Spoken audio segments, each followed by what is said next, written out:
It says dae van die week, days of the week. And then we have Monday, which is in Afrikaans maandag, maandag.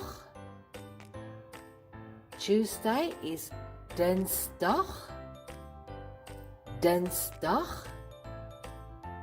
Wednesday is woensdag, woensdag. Thursday is donderdag, donderdag. Friday is vrydag, vrydag. Saturday is saterdag, saterdag.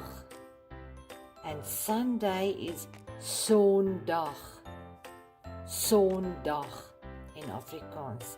So let's go through the Afrikaans again. Say with me, maandag,